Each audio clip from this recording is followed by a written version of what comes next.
Welcome, everyone. I'm Sam Sebastian, and you're listening to How Are You Doing, Really? In today's episode, I'm joined by Ellen Watson.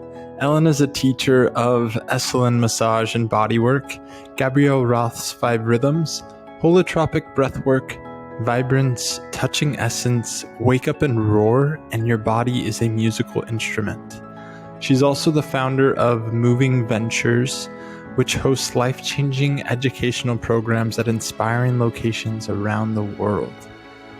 It's been an honor to have the opportunity to speak with Ellen, and we go into what it's been like for her during COVID and the shifts in her work, and also talk about what it was like growing up in the South as a white woman during the civil rights movement, post-Civil War, and how that really affected her growing up and eventually making it to California to study at the Esalen Institute and being a student of various teachers and healing modalities that have really influenced the work that Ellen's doing in the world today. We also get into some of her personal experiences of being a white woman and how she is contributing to the Black Lives Matter movement and other various topics. So I'm really honored to have had the conversation with Ellen, and I hope you all enjoy. So welcome, everyone. I am here today with my teacher, Ellen Watson from Esalen. For the past 2 years, I've had the opportunity of studying with her and a number of other Esalen teachers and training in the first U.S. Esalen massage teacher training. So it was quite an honor, and I really just have had a sweet experience with Ellen's style of teaching and just the various practices that she incorporates into her teachings, movement, dance, and a lot of vocal singing, songs, mantras, and yes, she's had many years of experience, and I'm just really excited to have this opportunity to bring her on today and see how she's been doing. How have you been doing these past couple of months during this time of COVID and civil and social justice movements, and all of the above? Anything else that's there for you? Well, combining all of those topics will certainly take this time we have.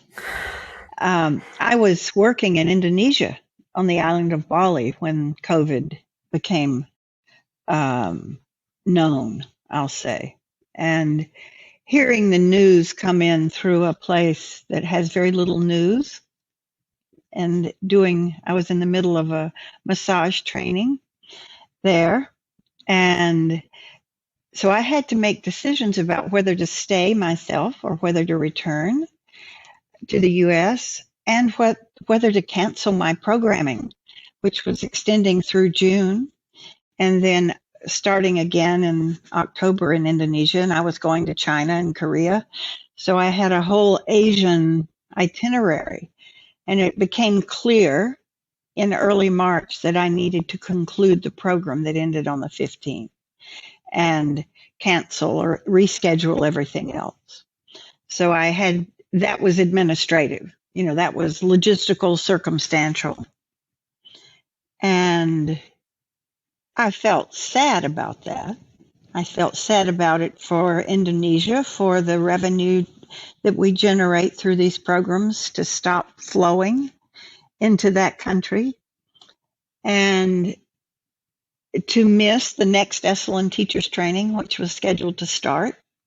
So this was intended to be a big year for me in Bali and bringing this next teaching group together. So I had to go through a lot of feelings about that. Mm-hmm. And once I got on airplanes and came back, it was as if nothing was happening other than the flights weren't so full. Mm-hmm. And in Indonesia, I had my temperature checked, and in Hong Kong, but I landed in the US and nothing. There was no indication that anything was different. This was in mid-March.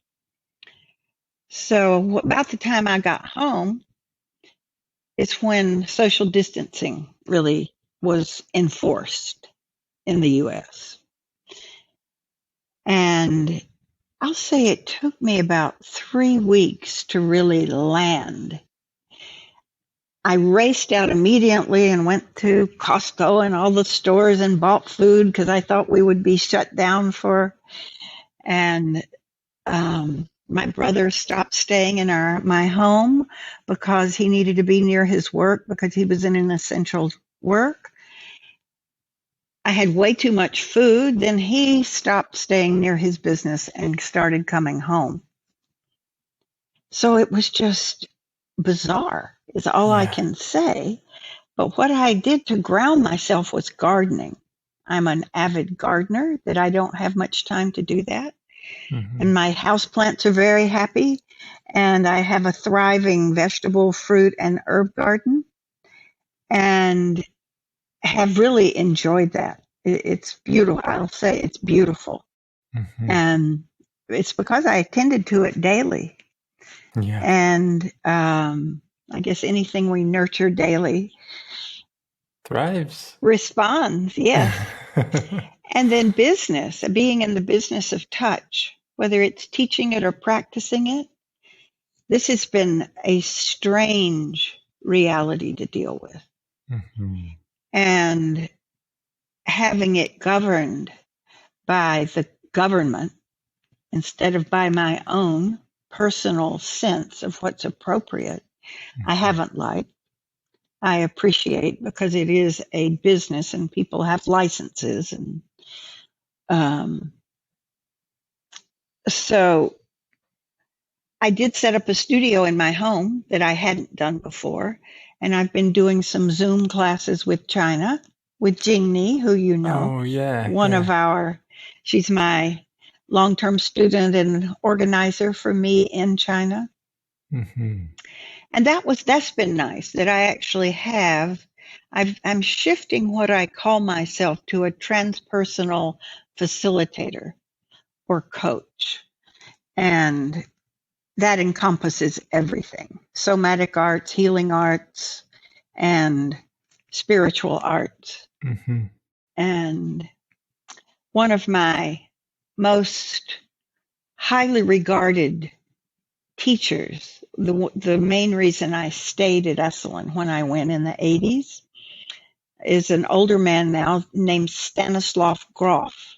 Mm-hmm. He's a Czechoslovakian MD, PhD, psychiatrist who was pivotal in the early research using LSD in his research institute in Prague. And he was then invited to the U.S. by the Johns Hopkins University in Spring Grove, Maryland, and the U.S. government wanted him to continue his research, not so much for mental and psychological problems, but to see if the government wanted to see if LSD was a truth serum, if it would be something to use, I guess, in the military. I don't know. Well, that didn't prove to be viable.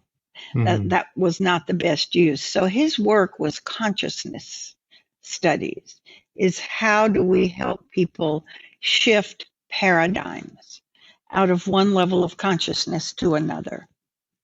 And that was the focus of his research. His primary interest, his fascination, was schizophrenia, and at the time bipolar disorder is what it was called, manic depressive illness. And Freudian analysis, which is what he was trained in, did nothing, of course. So upon the discovery of LSD, Albert Hoffman sent samples to all the psychiatrists and said, take this yourself under these conditions and report back to me of your experience. And Stan, who was at the time an agnostic, he had been brought up by atheists and he had no leaning any way about is there God or isn't there God. It's just existentialism. Yeah. So when he took LSD, he had a direct experience with God telling him, Stan, what to do to help people with transpersonal issues, we'll say, in spiritual emergency. And so he proceeded to do that, which was travel around the world to all cultures and listen to their music and see what types of ritual and ceremony they did in rites of passage and ceremonially. And he was then invited to Esalen when it became illegal in the government, and they stopped that LSD research because of the uproar of the 60s. Yeah. But he was invited to Esalen to be the scholar in residence in the early 60s, late 60s, and he was there for 20 years. And his last 4 years there were my first 4. And the level of intelligence, the level of humility and humanity and humor and just brilliance. And he created what was called for a long time holotropic breathwork. And that's a word formed of 2 Greek words that mean basically moving toward wholeness, holos and trapien. And it was a form of activating breath, listening to evocative music that moves up the chakra system, and with what's called abreactive body work, which is to support, it would be almost homeopathically. If you're in a contraction, it's to make the contraction more intense. So you want to break out. If it's that you lost out here in the ozone, it's to give you a contain or help you be more free. And then eventually your organism will come back.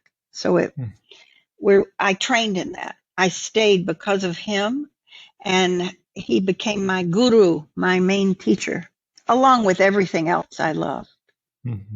And for reasons in our greater culture, in the U.S. culture, during the late 80s and 90s, until now, we're in a renaissance, a psychedelic renaissance, a breathwork renaissance. Everybody's into breathwork now.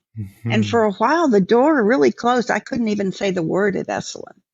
I had to sign an agreement right after 9/11 because they were afraid if I did something, somebody would do something. And it was just the level of fear at Esalen was so remarkable. Yeah. And so I had to say I would never use that word again, holotropic. And I'm so glad I'm alive and Stan's alive. So he's separated from using that word, and now it's the Grof legacy and Grof breathwork. And so during this period is when all this has happened.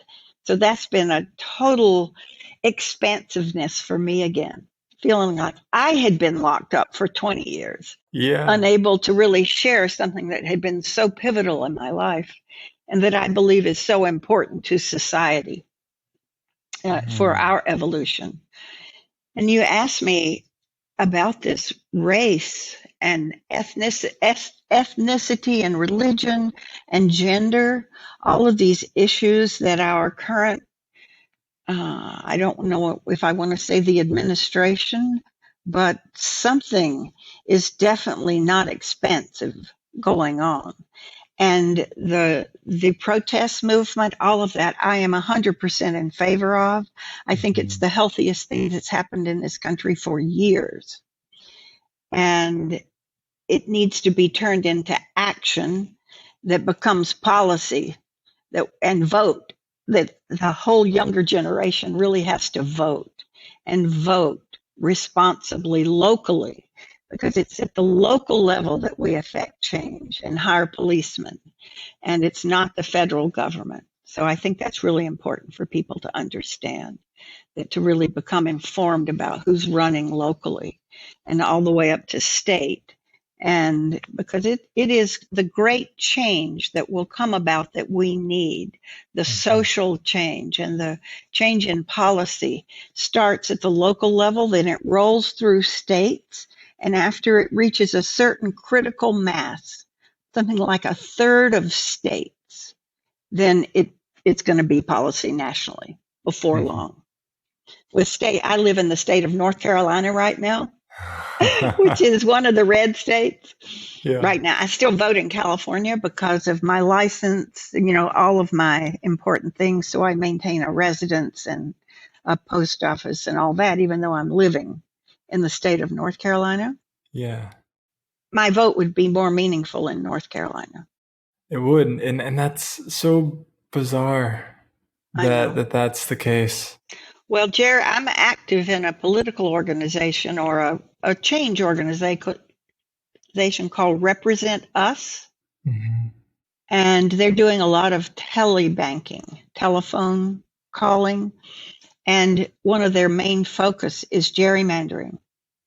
And right now there's a big move to stop gerrymandering in Arkansas. So there's a lot of phone calls going to individual constituents, telling them to be aware of this. A lot of people aren't aware of even what gerrymandering is. So that's been a concern of mine. Yeah, can you, for people listening, can you just give maybe a brief description of what that is exactly to your knowledge? In the U.S., we have districts. The state is divided by districts of voting districts. If you have a congressional representative, I live in the 5th district of North Carolina.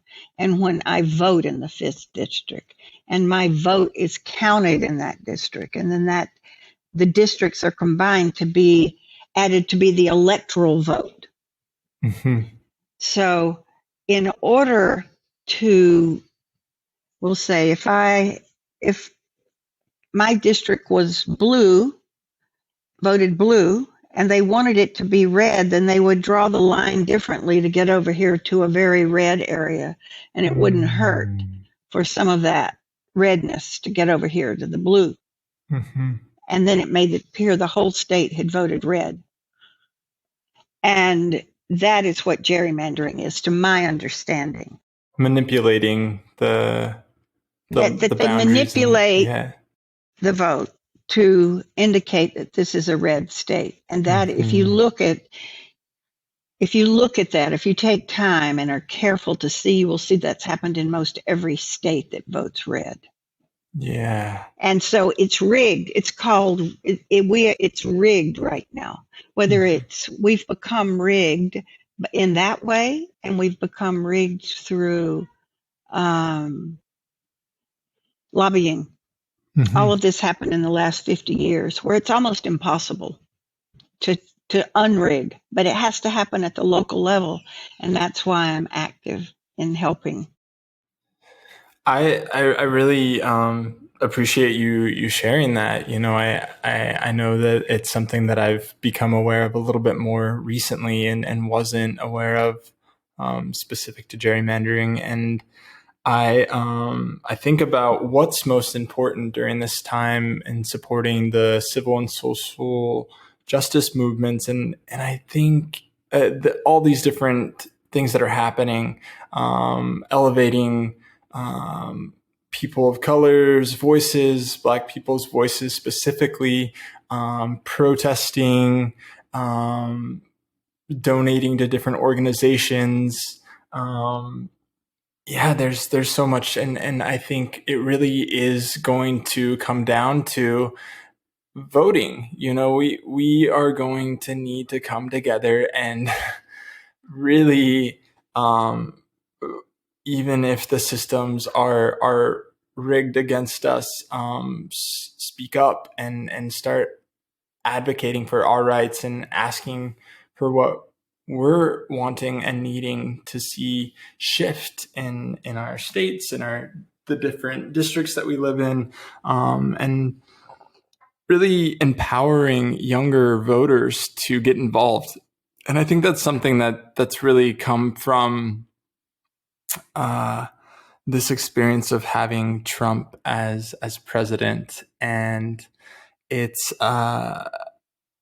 there's been some, I guess you could say, silver linings, or even, not to say it's a blessing, but it really has allowed things to come to the surface that maybe weren't or hadn't come to the surface before.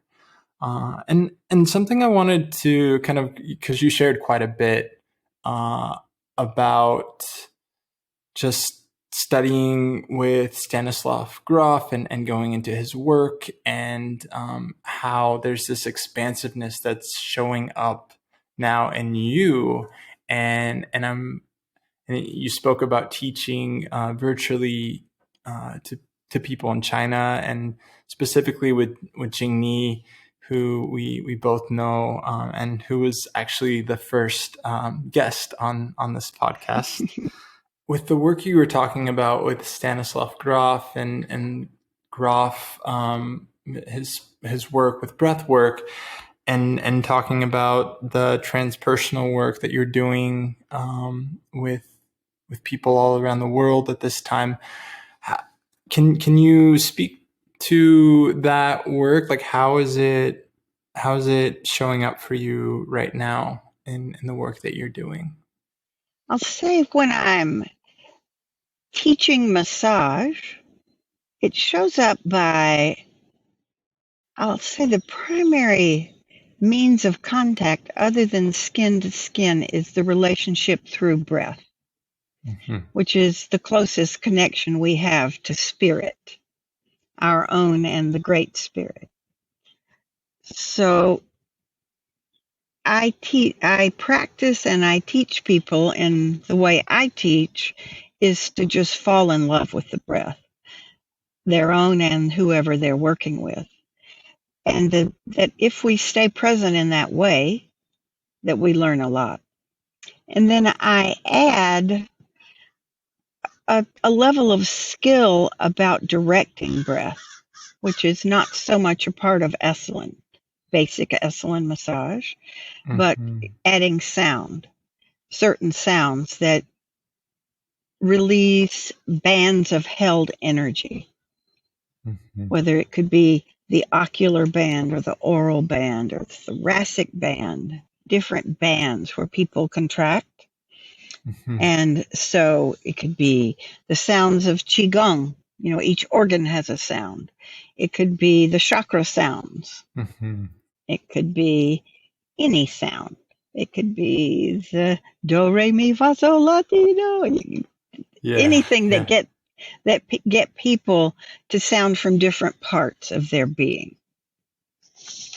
And I believe my experience is that making sounds of any kind has just been socially unacceptable, and that children are stopped at some point from the natural sounding that all children do, making sounds, to people are embarrassed by any sound that they make. Yes. If done in public, whether it's the sound, sobbing, crying, people are embarrassed to cry in front of others, or express through sound anger or fear.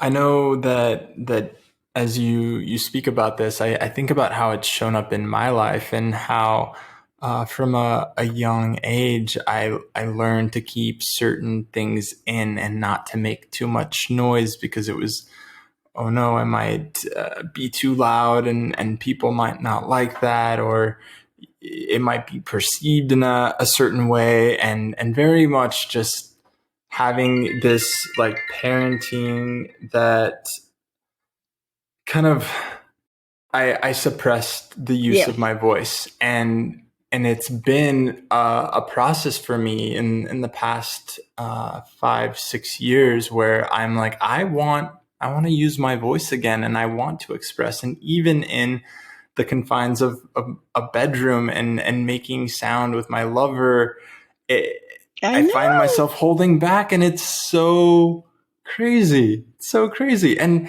it's almost like I look to the other to get permission. And one of the things that me and my partner Finn practice is tantra, and we go through practices of making or using our breath, attuning to each other and actually tuning into each other's breath and syncing up at times. And then also using sound to express as well, and giving, like, even trying on a sound or a word that we hadn't used, just to get the practice of it, because there's so much fear and kind of shame, I think, around it for me, and I'm sure others as well.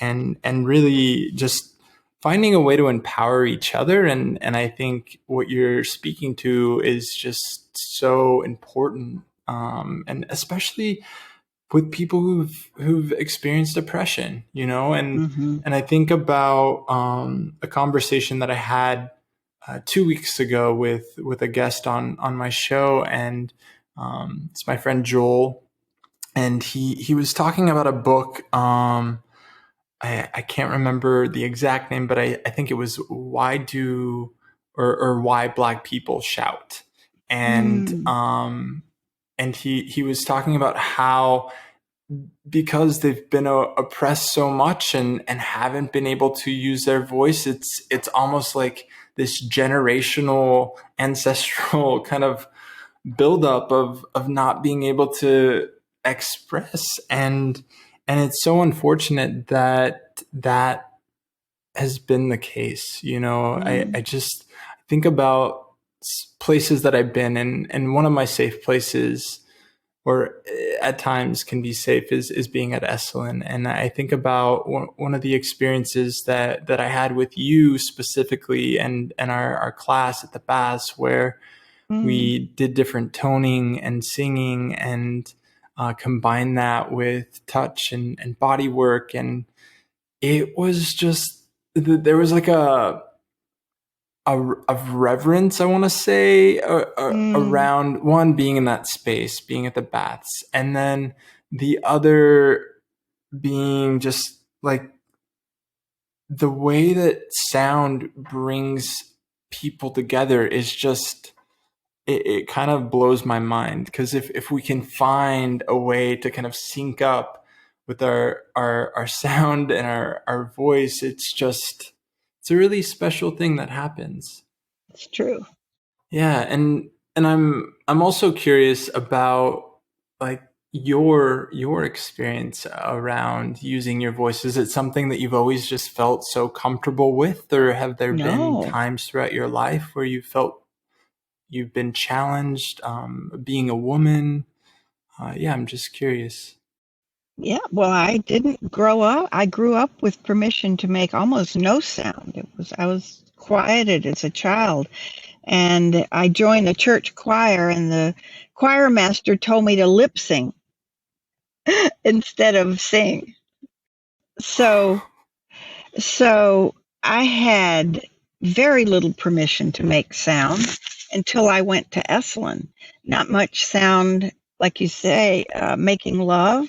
Just I was embarrassed about all sound and judgmental about my voice. So when I went to Esalen, along with I experienced educational freedom as well as physical sense of spaciousness, and everything that I studied, whether it was dance or touch, it all just made me such a larger human being. And sound healing, there was not such a word as sound healing, but it was toning. I took a lot of toning workshops.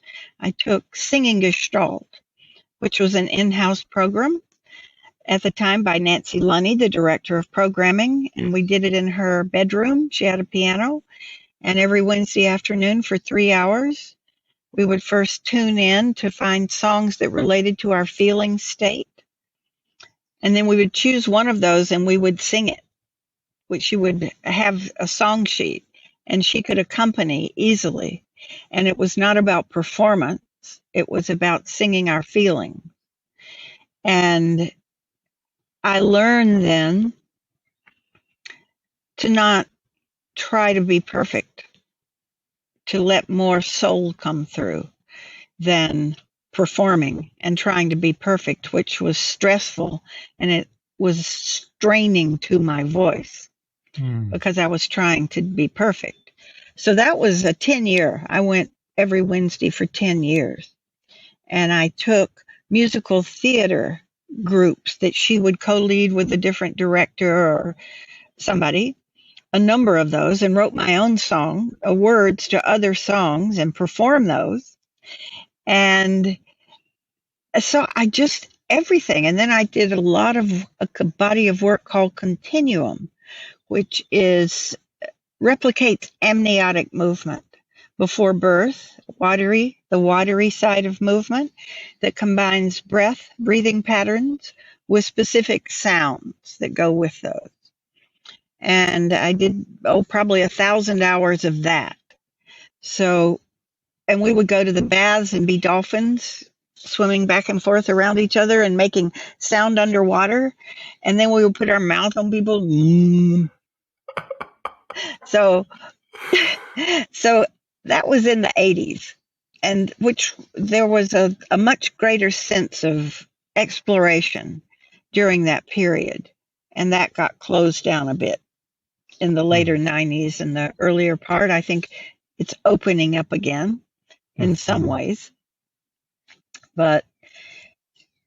And breath work, the holotropic breath work, and all other forms of breath work that I studied, sound was part of it, making a lot of sound, powerful sound, different sounds to different feeling states. You know, sometimes it would be the eternal Om and a moment of enlightenment and cosmic oneness and nirvana and all of that. And then other times in the bardos, down in the hell realm, screaming and yelling and being tortured. So that's how I regained permission to make sound. It sounds like you were given permission to have different expressions of and around your different emotions that Right. you had been experiencing. And I'm also curious what was life like pre Esalen for you, and how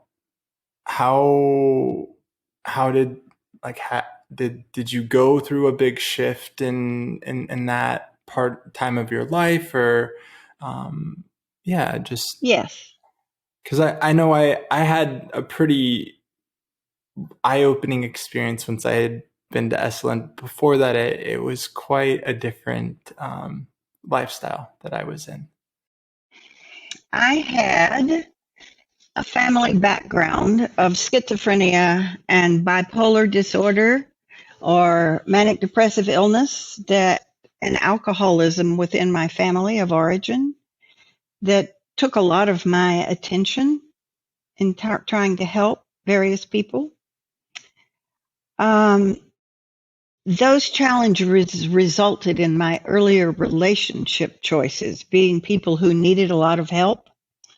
And I was exhausted at 31. I was 31 when I went. And I had been married 3 times. My first husband died very young of a congenital problem. And my second husband realized in our successful relationship that he was gay. So we parted friends. And I married someone who was not gay, but he had a lot of addiction issues. And he was abusive.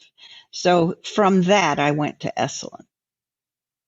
So, and I needed healing on all levels, personally, in every way. So I used I would have spent years with a psychologist or a therapist or some attempt to find the remarkable multi-tiered offerings I found at Esalen. The teachers who were there at the time, the whole circumstance under which I went, it couldn't have been better. Mm-hmm. Dick Price was still alive, and he was hospitalized for schizophrenia, and he worked with me a lot in my first year. I mentioned Stan Grof was there and living there. So every time he had a workshop, I was assisting or doing something with Stan, and I housed it for him, and I really just drunk him in like a fine wine. And Terence McKenna, who was one of my most influential teachers in the world realm of plant medicine and paradigm shifts. And he is the one who went to the Amazon in the 60s and propagated plants to brew ayahuasca because he foresaw the destruction of the Amazon basin and was afraid that those plants would be lost. So he brought his ayahuasca to Esalen, and I was part of a research project sitting with a lot of people in the 80s and early 90s. And so I had this remarkable support system. And then Gabrielle Roth was at Esalen a lot, and she was my teacher.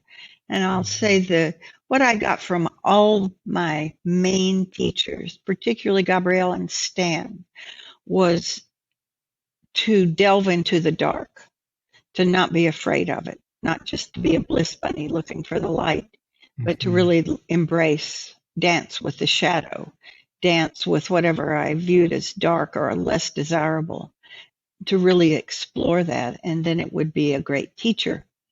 And it was true. I hear that, and I think about something that kind of gets lost in a lot of spiritual communities is kind of spiritual bypassing, not really like being with our shadow and exploring what's in that for us. And it sounds like you really you had some teachers who helped you to kind of go into that in a way that allowed you to maybe integrate those parts of yourself. It's true. And I think the beauty of having them as mentors and teachers for my first experiences on both plant and other entheogens and pathogens, psychedelics, was that it wasn't recreational.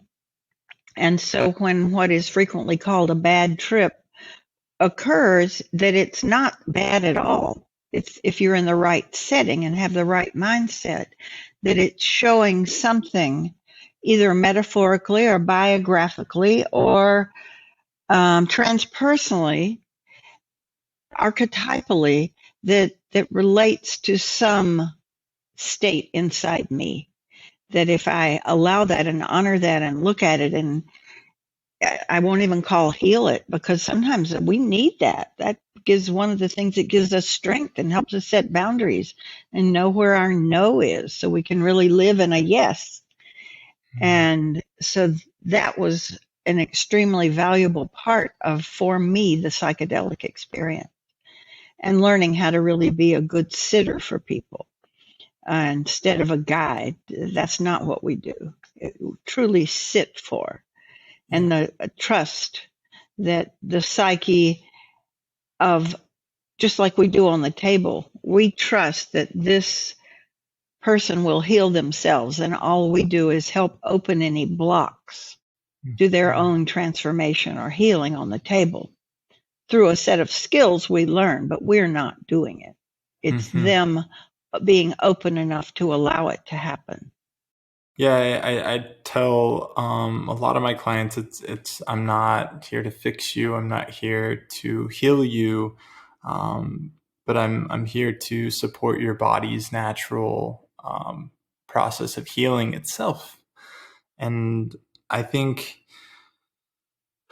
about all that I've been through up until this point, and still am going through, and just to bring it to what's happening right now in my life, in the world, and I'm looking at what I'm sitting with around internalized racism and racism, and how growing up in the family that I grew up in, and having the parents that I had, and living where I was living, just all these different components that contributed to what developed within me internally. And I've had the fortune to speak with therapists, with my therapist about this, and being in communities where we're having these discussions openly. It's been really healing for me, and I keep trying to think of what, like, I continue to have conversations around these issues with my friends, with acquaintances, with people who are showing up and wanting to have these conversations. And I'm wondering what, for someone like you, just growing up in a different era, and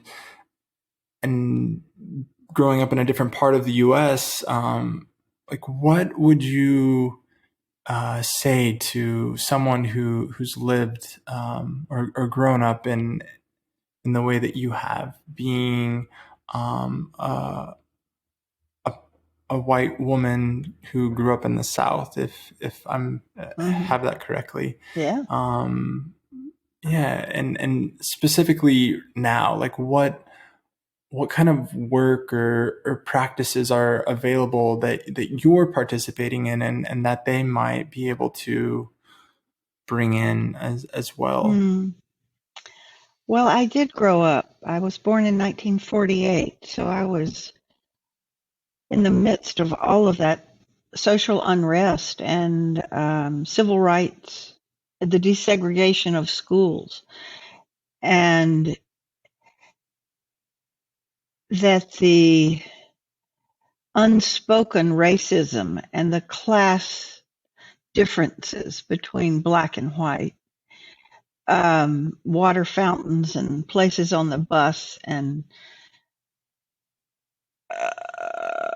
racial profiling, I'll say unconscious racial profiling by well-intentioned people that just had been part of that system for generation after generation, that somewhere in me innately I knew this was not right.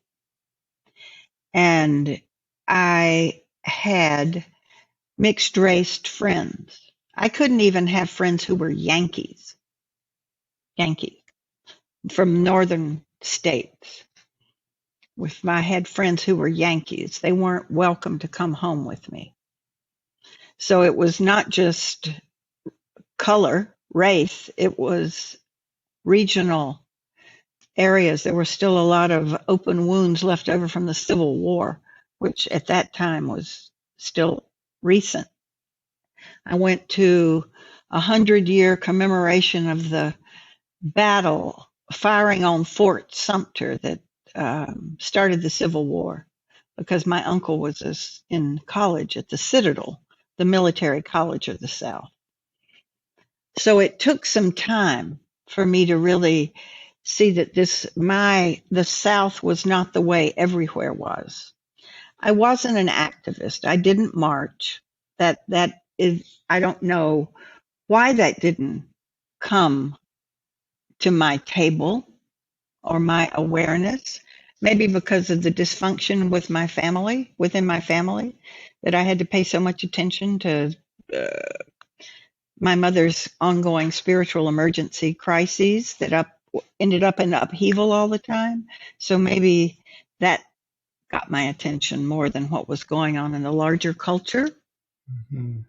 But I'll say the most important thing is right now, relative to what needs to be done, when I talked about gerrymandering and being active locally, I mean, I'm a member of I don't know, I texted something to defend at a number, and now I'm in I think most everybody's African American, but it's an activist group and tells where protests are and if there's something important to do. So I do that. I'm active in that way. And lifting up people in leadership roles that I meet. There's a young woman in my hometown in North Carolina who is third generation independent business person, African American. Her father was actually, his parents were slaves, her grandfather. And so they were the first person in the county to have their own business, Black person. And she is growing hemp, industrial hemp on her father's land, 98 acres, and making products. She's a body worker, and she's decided to shift from being a massage therapist in North Carolina and having a spa because part of COVID, and the other part is it's too restricting to what can be used and what not, the policy. So she's shifting more like I am to calling herself something different. So get active locally is the main thing. I think about what you're sharing, and I agree. I think it's really important to elevate and support people of color and who have experienced discrimination and who have been less privileged, and really support them in gaining the same rights, so that there's more equality across the board. And I think about another component that's really been up for me is around healing what's going on internally. And I've read about half of White Fragility.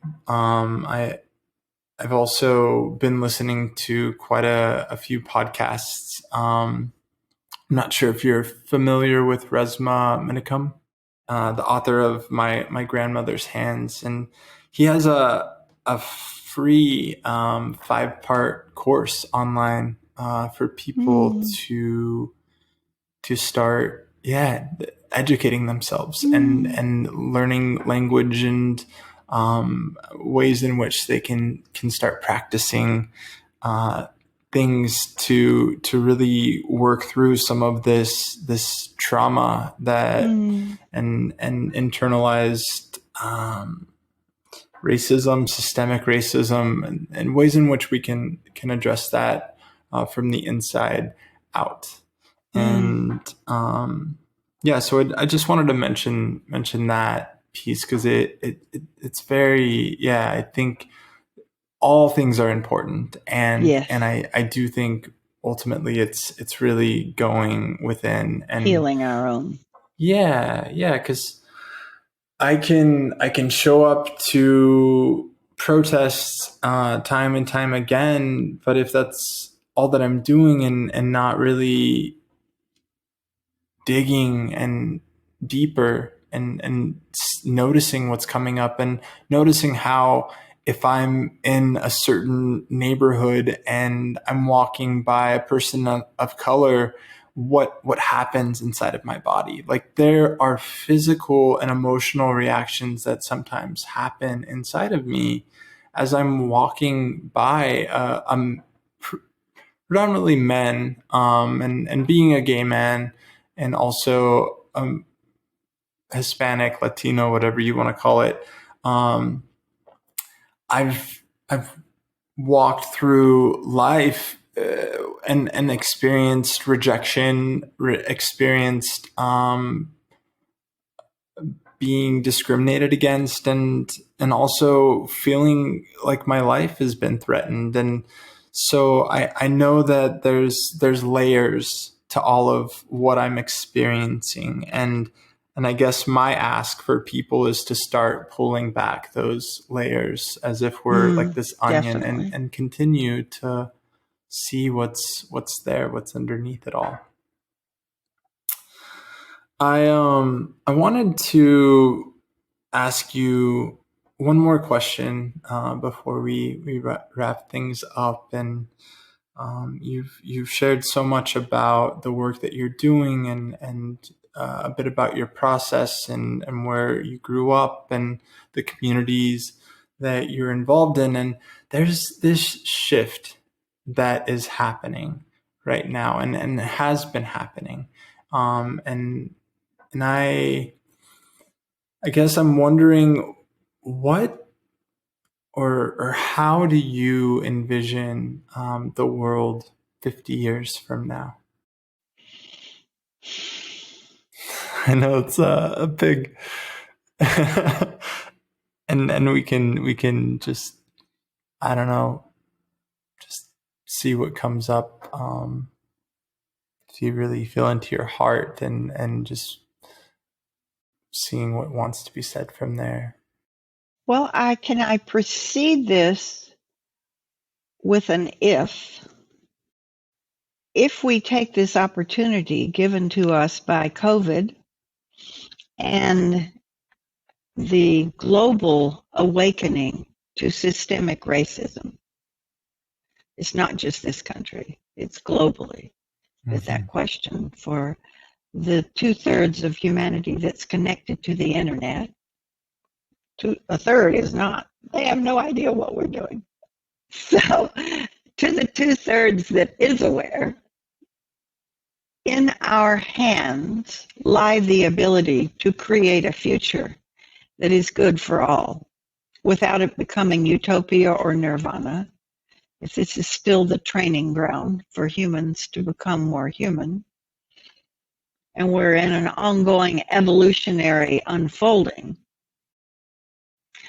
my fantasy, my dream is that we find a way other than war to solve human conflict.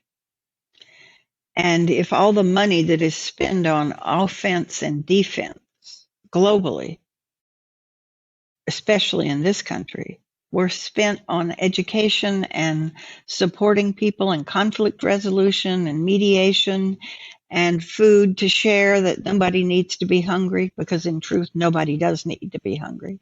Mm-hmm. If we could find a way to channel that energy from, if we want to call it the masculine paradigm, mm-hmm. of making war. Not that women don't make war, but it's not usually with weapons. It's with their energy, or, they have different tactics. Yeah.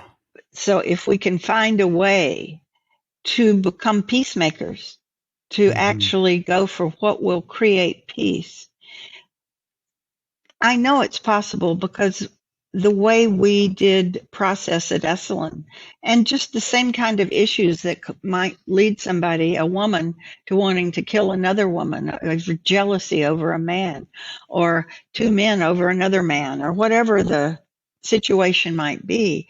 If we can find a way to be clear and clean and really and express, mm-hmm. then it never has to build into an aggressive act against a larger group based on internalized personal unresolved business. Mm-hmm. As you say, that's the deep dive of inquiry that must be true for each of us. So in my world, 50 years from now would include no war, that there are other forms of resolving conflict, and that the financial part of the war machine, all of that money is directed into something different. I think about what you're sharing, and I know that there's certain parts of the world, certain communities in which, rather than punishing people for whatever crime that they committed, they do more of a repair process. So say somebody robbed a woman and took her purse, what would happen from that point would be, okay, we're gonna introduce the two of you and have you meet and create some kind of human connection, and then from there it would be, let's make things right, and how could we make that right, and understand where each other is coming from, and maybe this person's underprivileged, and the way in which they learned to get things in life was by stealing, who knows? That's one example, but I hear that in what you're saying is shifting the way in which conflict is resolved, and also no war. And I think about how much energy and time is put into war, and in order for this shift that you're speaking to, and that I think a lot of us are wanting to see in the world, we're going to have to put just as much time and energy, if not more. It's true. If not more. And I think it's possible. And I hope we see more and more of the shifts that we're wanting to see in this world. And there is somewhat of an awakening, I think, happening. So there have been blessings in my life from this experience of COVID for the past couple of months, and just starting new creative projects, stepping into things that I've been like sitting on that I've never really been like, I'm going to do this. And now that I have the time to slow down and really be with, it's like things are just opening up. Yeah. Well, thank you so much for being here today. I really appreciate it, Ellen. And thank you for doing these podcasts. I'm delighted to get to know you a little better through this medium. Thank you all so much for listening today. If any of you'd like to find out more about the work that I do, you can go to samsebastian.com. That's SAMSEBASTIAN.com. And if you're interested in being a guest on the show, please reach out to me via email. That's sam@samsebastian.com. Much love.